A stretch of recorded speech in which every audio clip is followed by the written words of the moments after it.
नमस्कार। सुर्खियों के बाद अहम खबर की बात करेंगे। उज्जैन के महाकाल मंदिर का कायाकल्प होगा। महाकाल मंदिर के विकास का डॉक्यूमेंट तैयार हो चुका है 500 करोड़ की लागत से।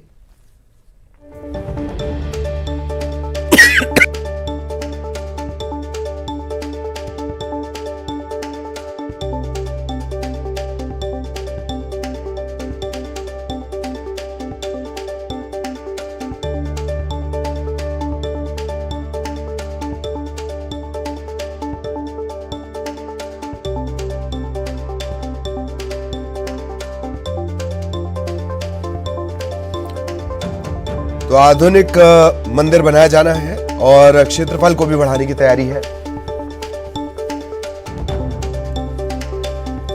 आज विकास के डॉक्यूमेंट का प्रेजेंटेशन भी होना है। शाम 6 बजे सीएम शिवराज के सामने प्रेजेंटेशन होगा और उनकी हरी झंडी मिलने के बाद कायाकल्प के काम में तेजी आएगी।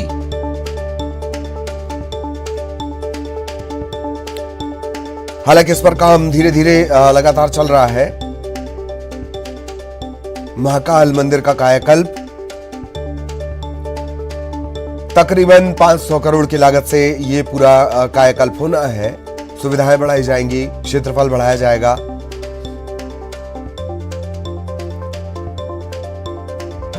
और ये जो पूरा प्रेजेंटेशन है, शाम 6 बजे मुख्यमंत्री के सामने ये प्रेजेंटेशन होगा। उसके बाद मुख्यमंत्री की हरी झंडी मिलने के बाद और तेजी के साथ काम होगा। सहयोगी अनुराग इस वक्त हमारे साथ जुड़े हुए हैं। अनुराग के पास आपको सीधे लिए चलेंगे। अनुराग, हालांकि फैसला तो काफी पहले कायाकल्प का हो चुका है, काम भी उस पर शुरू हो चुका है। आज शाम 6 बजे प्रेजेंटेशन। अनुराग,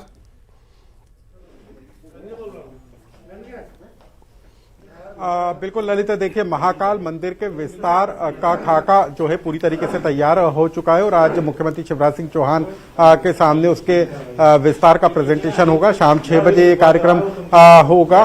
सबसे अहम बात है कि 500 करोड़ रुपए से ज्यादा की लागत से महाकाल मंदिर का विस्तार किया जाएगा। जिस तरीके से काशी धाम कॉरिडोर बनाया गया है, उसी तर्ज पर अब महाकाल मंदिर का विस्तार किया जाएगा। सिर्फ आधुनिकीकरण ही नहीं बल्कि क्षेत्रफल की दृष्टि से भी मंदिर का विस्तार करने की तैयारी है। 8 गुना ज्यादा क्षेत्रफल महाकाल मंदिर परिसर का बनाया जाएगा और इसको लेकर तैयारी पूरी हो चुकी है। किस तरीके से कहां पर क्या निर्माण किया जाएगा, कैसे मंदिर का जो परिसर है उसमें विस्तार होगा और कैसे आधुनिकी सेवाओं से पूरा का पूरा मंदिर लेस होगा, इन तमाम व्यवस्थाओं को लेकर एक प्रेजेंटेशन तैयार किया है और शाम 6 बजे मुख्यमंत्री के सामने प्रेजेंटेशन होगा और उसके बाद तेजी के साथ उस पर काम भी शुरू हो जाएगा। सबसे अहम बात है कि स्मार्ट सिटी प्रोजेक्ट के तहत उज्जैन में महाकाल मंदिर के निर्माण का काम होना है और इसी को लेकर 500 करोड़ रुपए की राशि जो है मंजूर की गई है। तो आने वाले 1 से 2 साल के अंदर किस तरीके से महाकाल की नई तस्वीर निकलकर सामने आएगी, उसी का प्रेजेंटेशन आज मुख्यमंत्री के सामने होना है। जी जी, बहुत बहुत शुक्रिया अनुराग। लेकिन आप हमारे साथ बने रहिएगा। एक और अहम खबर को लेकर भी आगे हम आपसे चर्चा करेंगे और वो है आज सीएम शिवराज सिंह चौहान पीएम आवास योजना के हितग्राहियों को बड़ी सौगात देंगे। तकरीबन 3.5 लाख हितग्राहियों को राशि जारी की जाएगी। दोपहर 12 बजे पूरा कार्यक्रम होना है। वीडियो कॉन्फ्रेंसिंग के जरिए कार्यक्रम होना है। इसी के दौरान हितग्राहियों के लिए ये राशि जारी की जाएगी। ग्रामीण इलाके में पीएम आवास योजना के तहत बनने वाले मकानों के लिए राशि दी जाएगी।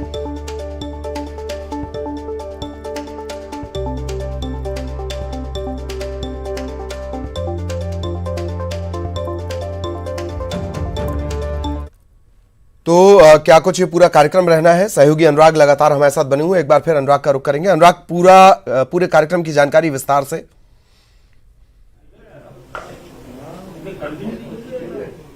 देखिए, दोपहर 12 बजे कार्यक्रम होगा। मुख्यमंत्री शिवराज सिंह चौहान प्रदेश के 3.5 लाख हितग्राहियों को प्रधानमंत्री आवास योजना के तहत मकान बनाए जाने की पहले किश्त की राशि जारी करेंगे। 1870 करोड़ रुपए की आज राशि जारी होगी।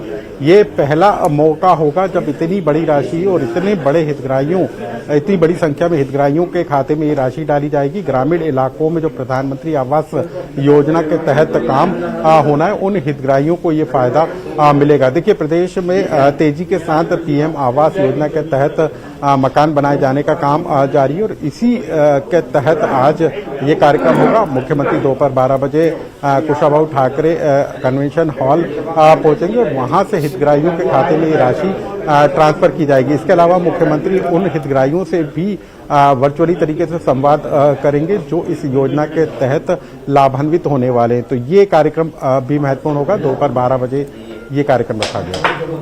जी, बहुत बहुत शुक्रिया अनुराग इस तमाम जानकारी के लिए। सहयोगी अनुराग विस्तार से जानकारी दे रहे थे इस कार्यक्रम को लेकर। इधर दमोह के पथरिया में बीते दिनों 6 से ज्यादा लोगों को एक तेंदुआ जख्मी कर चुका है, लेकिन वन विभाग इसे अब तक नहीं पकड़ पाया है। तेंदुए को पकड़ने के लिए पन्ना टाइगर रिजर्व की एक टीम लगातार कोशिश कर रही है। ड्रोन कैमरे तक की मदद ली जा रही है, लेकिन तेंदुआ न सिर्फ चालाक होता है बल्कि बहुत तेज होता है और वन विभाग ज्यादातर मामलों में न सिर्फ पस्त नजर आता है बल्कि सुस्त भी नजर आता है। यही वजह है कि तेंदुआ लगातार चकमा दे रहा है और रिहायशी इलाकों के करीब पहुंचकर ये लोगों पर हमला भी कर रहा है। गांव के आसपास तेंदुए की मौजूदगी खबरों के बीच गांव वालों में दहशत का माहौल है। सहयोगी धर्मेश पांडे दमोह से इस वक्त हमारे साथ जुड़े हुए हैं। धर्मेश के पास आपको लिए चलेंगे। धर्मेश, कोई खास वजह कि अब तक इस तेंदुए को पकड़ने में कामयाबी नहीं मिल पाई है? अभी क्या कुछ कोशिश की जा रही है धर्मेश?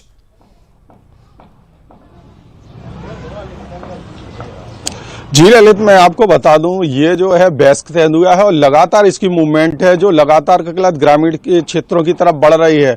और चूंकि ये अभी जनवरी का मामला चल रहा है तो आसपास जो ग्रामीण क्षेत्रों से सटा हुआ जो भी इलाका होता है, ये फसलों का समय होता है। तो जैसे इसको देखा जाता है, हालांकि ड्रोन कैमरे से इसकी निगरानी लगातार की जा रही है, लेकिन ये जाकर के फसल में छुप जाता है और पूरे दिन जब टीमें तलाशती हैं जैसे तैसे करके उसकी लोकेशन भी कंफर्म हो पाती है, लेकिन जब इसको पकड़ने का प्रयास किया जाता है तो ये फसलों में जाकर के छुप जाता है। और यही वजह लगातार बनी हुई है कि जो रेस्क्यू टीमें हैं, जो वन विभाग की टीमें हैं, इसको पकड़ नहीं पा रही। ललित जी, और आसपास के इलाकों में भी मतलब 6 दिन मायने रखते हैं और आसपास ग्रामीण इलाकों में भी दहशत है। एक और बात कि तेंदुआ बहुत चुस्त और चालाक जानवर है। क्या वन विभाग की टीम वाकई नजर आती है, संसाधनों से लैस नजर आती है इसे पकड़ने के लिए?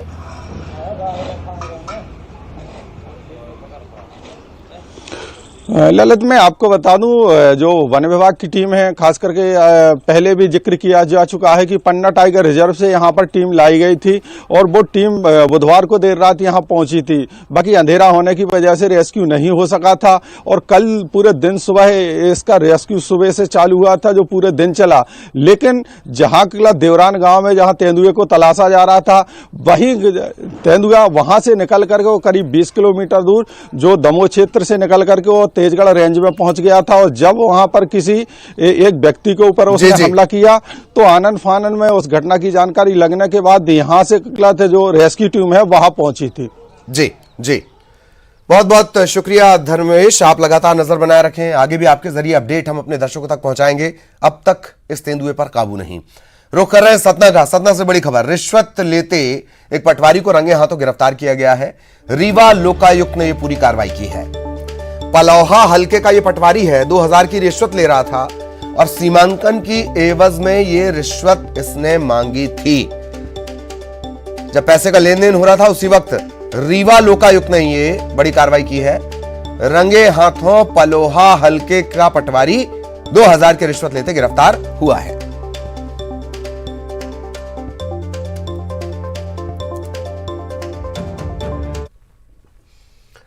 और बड़ी खबर रायपुर से, चंदन यादव आज प्रदेश के दौरे पर रहेंगे, छत्तीसगढ़ के दौरे पर रहेंगे। ऑल इंडिया कांग्रेस कमेटी के प्रदेश प्रभारी बनाए गए हैं चंदन यादव। 3 दिवसीय दौरा है उनका छत्तीसगढ़ में। 12 बजे कांग्रेस का प्रशिक्षण शिविर होना है और वो इस प्रशिक्षण शिविर में हिस्सा लेंगे। कल शहर जिला कांग्रेस कमेटी का सदस्यता अभियान जो है उसमें शामिल होंगे। शाम 4 बजे जगदलपुर के लिए वो रवाना होने वाले हैं। 30 जनवरी को जगदलपुर में एक प्रशिक्षण कार्यक्रम रखा गया है। 3 दिवसीय दौरे पर चंदन यादव।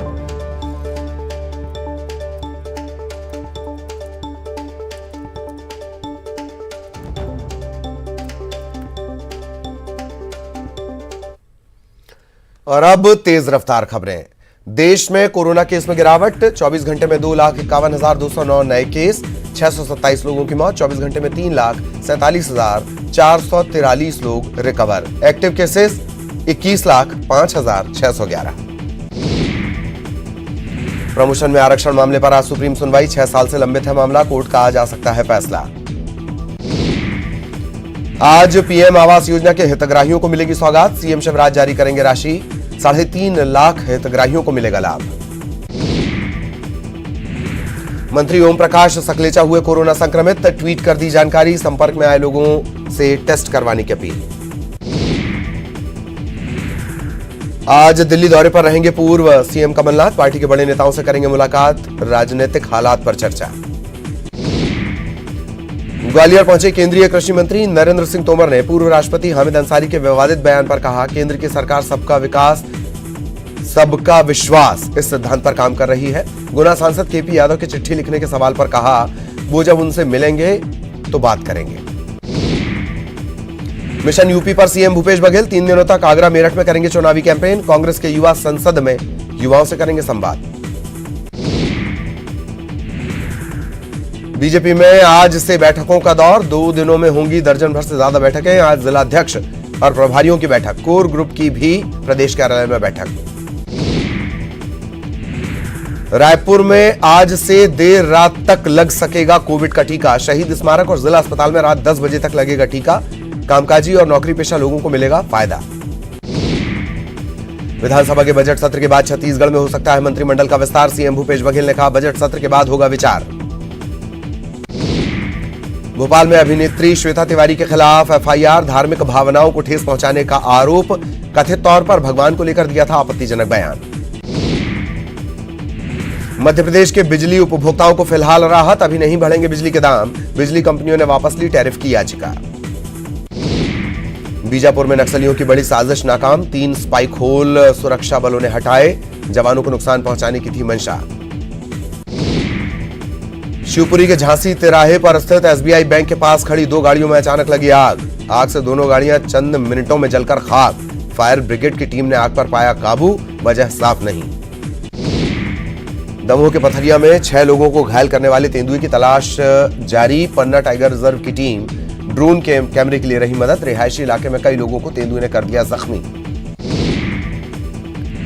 उज्जैन में बाबा महाकाल मंदिर का 500 करोड़ से होगा कायाकल्प, विजन डॉक्यूमेंट का सीएम के सामने होगा प्रेजेंटेशन, हरी झंडी मिलने के बाद होगा विकास। रायपुर में आज सुबह के बाद पूरे शहर को पानी की सप्लाई नहीं, फिल्टर प्लांट 10 घंटे तक शटडाउन। और यहां रुकेंगे एक ब्रेक के लिए।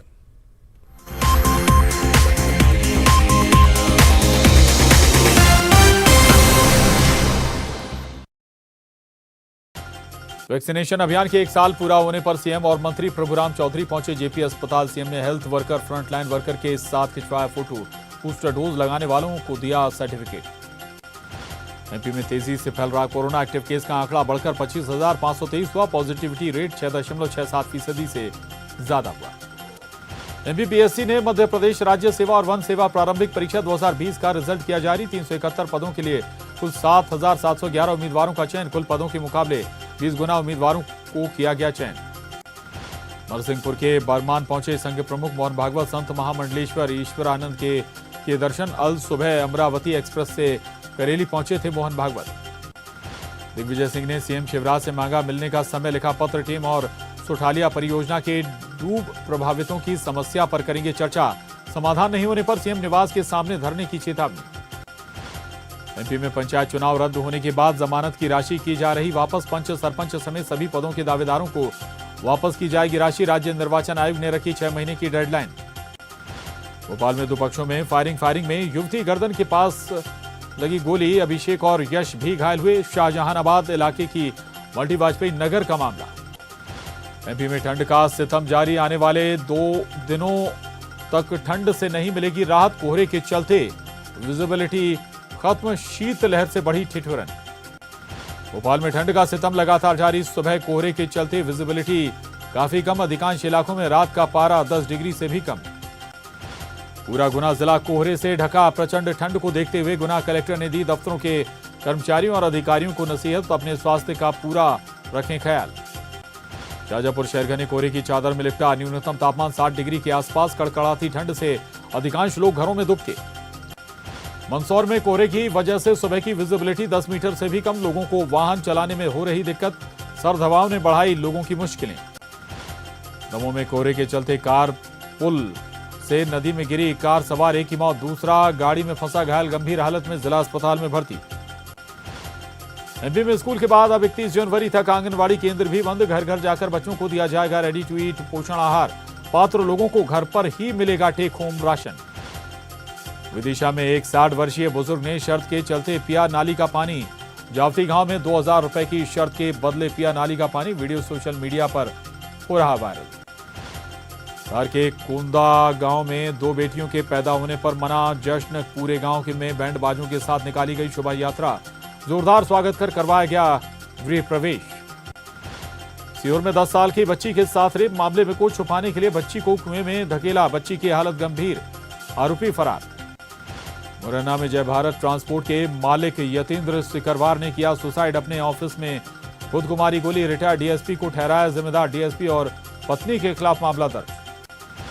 सतना में पेश किया गया आत्मनिर्भर गौशाला का मॉडल, रोज पूजा।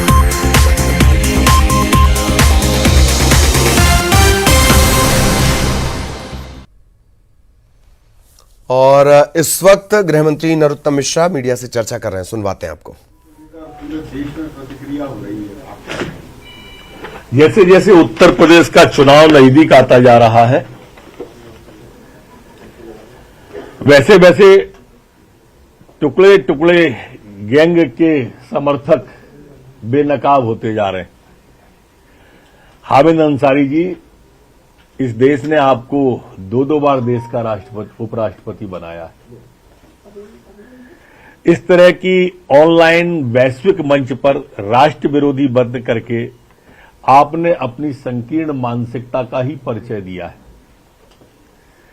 कांग्रेस के नेता, चाहे कमलनाथ हो जो महान भारत को बदनाम भारत कहते थे, चाहे दिग्विजय सिंह जी हो, चाहे कांग्रेस के नेता सलमान खुर्शीद हो, चाहे कांग्रेस के नेता राशिद अल्वी जी हो, किसी भी स्तर पर ये राष्ट्र विरोधी बात करने या राष्ट्र को अपमानित करने का कोई मौका नहीं छोड़ते हैं।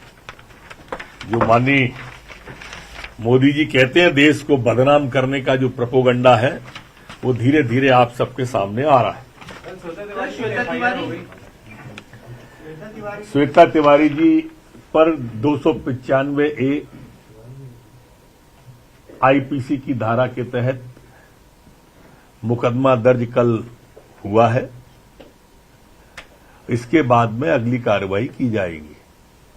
सर, एक प्रमोशंस में जो है पॉलिसी को लेकर मंत्री समूह की बैठक हुई थी, आज सुप्रीम कोर्ट में फैसला, आज सुप्रीम कोर्ट में 2 फरवरी को आप सुप्रीम कोर्ट का जो भी निर्णय होगा सरमाथे होगा। कल बैठक समूह की हुई थी, अगली बैठक अब 2 तारीख को रखी गई है। सर, उज्जैन महाकाल मंदिर का विस्तार हो रहा है, करीब 500 करोड़ की लागत से बनेगा, आज प्रेजेंटेशन भी है। काशी के बाद महाकाल का मंदिर का विस्तार, हमारे जो 12 ज्योतिर्लिंग हैं उनमें से एक हमारे बाबा महाकाल का है। पूरे देश की आस्था है बाबा महाकाल से जुड़ी हुई है। वैश्विक क्षितिज पर भी लोग आते हैं, क्षितिज से लोग आते हैं, और इसलिए वहां का जीर्णोद्धार का कार्य बहुत तेजी से चल रहा है। माननीय शिवराज सिंह जी खुद उसकी मॉनिटरिंग करते हैं। सर, दिग्विजय सिंह ने एक नंबर जारी किया है, कांग्रेस की तरफ से मिस कॉल अभियान चला रही है महंगाई के खिलाफ। वो तो इसके साथ में वो दूसरा नंबर भी उनने अपने कांग्रेसियों को भेजा होगा, जो उनके हिसाब से उसमें मिस कॉल करेंगे। सर, सरकार सुअर और नीलगाय को शिकार की परमिशन देने की तैयारी में है, ड्राफ्ट तैयार किया जा रहा है। ड्राफ्ट जब सामने आएगा तब उस पर अंतिम निर्णय लिया जाएगा। प्रस्ताव तो कोई भी आता है विभाग का। चुनाव आयोग पंचायत प्रतिनिधियों को अधिकार दे दिया गया है, लेकिन अब निकाय चुनाव नहीं हुए तो नगरीय निकाय के पार्षद भी अब अधिकार मांग रहे हैं। ऐसा कोई प्रस्ताव अभी सरकार के पास विचाराधीन नहीं है। इस पर विचार हो सकता है नहीं? जब जैसा विषय आएगा तब वैसी बात कही जाएगी। तो शिकायत को लेकर कोई प्रस्ताव आया कि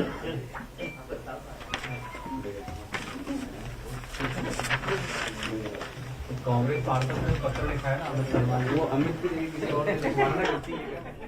तो गृह मंत्री नरोत्तम मिश्रा को आप सुन रहे थे, तमाम मसलों पर उन्होंने बात की है।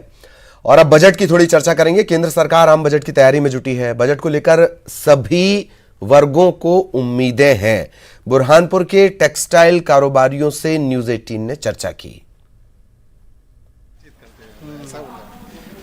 आपका परिचय नहीं है, हमारे साथ में इस वक्त हम बुरहानपुर के साड़ी बाजार में खड़े हैं। ये पूरे देश में टेक्सटाइल के नक्शे में बुरहानपुर की एक विशेष महत्व होता है। बुरहानपुर मध्य प्रदेश में सबसे ज़्यादा पावरलूम यहीं संचालित होते हैं।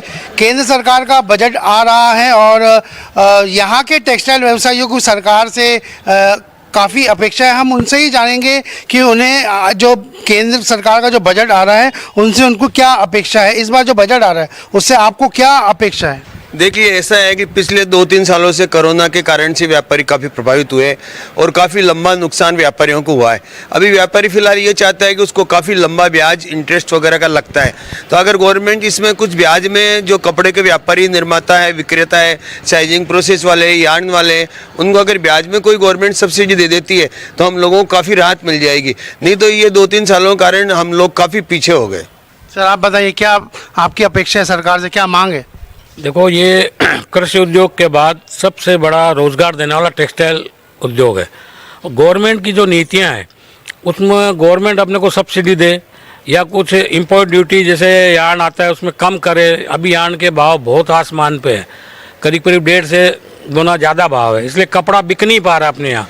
कपड़े पे कुछ सब्सिडी दे गवर्नमेंट, नए लूम लगाने पे सब्सिडी ज़्यादा दे, सेंट्रल गवर्नमेंट दे, स्टेट गवर्नमेंट दे, तो गवर्नमेंट देगी। और दूसरा हम चाहते हैं कि इनकम टैक्स जो है उसमें रिबेट मिले ज़्यादा, ताकि महंगाई बहुत हो गई है तो इनकम पे इनकम लग जाती है, टैक्स बहुत ज़्यादा है, इसलिए व्यापारी भी घबराता है। तो ऐसी हमारी सरकार से उम्मीद है। ब्याज की छूट, कोरोना 2 साल हुआ है, उसमें ब्याज की छूट गवर्नमेंट हमको बैंकों से दिलाए। आप काफ़ी बारीकी से सरकार की नीतियों पर नज़र रखते हैं, आप बताइए क्या आपकी अपेक्षा है? सेंट्रल गवर्नमेंट की जितनी भी योजनाएं होती हैं उसमें सबसे मेन योजना होती है टेक्सटाइल अपग्रेडेशन फंड। ये टेक्सटाइल अपग्रेडेशन फंड पिछले 10 सालों से मतलब दिया जा रहा है और इस बार भी स्कीम में जो बजट में शामिल किया गया है 16,000 करोड़ का स्कीम बनाई गई है। और ये 16,000 करोड़ रुपया अगर शासन अपने जो है अपग्रेडेशन के लिए देता है तो ये बहुत अच्छी बात है। और ये जो नए उद्योग लगेंगे, नए एंटरप्रेन्योर आएंगे, उनके लिए ये एक उपलब्धि होगी कि जो बार बार यार्न के भाव बढ़ रहे हैं, कॉटन के भाव बढ़ रहे हैं, उसके ऊपर सरकार को कुछ बैन लगाना चाहिए, कुछ सख्ताई कर देनी चाहिए। दूसरी GST की जो भी भाई साहब ने जो बोला वो बहुत ही ज़रूरी है, उस पर अगर नहीं करेंगे तो व्यापारी बहुत परेशान हो जाएंगे। तो ये थे बुरहानपुर शहर के टेक्सटाइल व्यवसायी। उन्हें बुरहानपुर के जो केंद्र सरकार का जो बजट आ रहा है उनसे काफ़ी उम्मीदें हैं। उनका कहना है ब्याज में कमी की जाए, GST में सरलीकरण किया जाए और जो टफ योजना है उसका बजट बढ़ाया जाए। उम्मीद की जाना चाहिए कि इनकी जो मांग है वो केंद्र सरकार सुनेंगी और केंद्र सरकार आने वाले बजट में इनकी अपेक्षाओं पर खरी उतरेंगी। कैमरामैन रिजवान के साथ शारिक अख्तर, न्यूज़ 18 बुरहानपुर। और इसी के साथ इस बुलेटिन में इतना ही। खबरें जारी रहेंगी।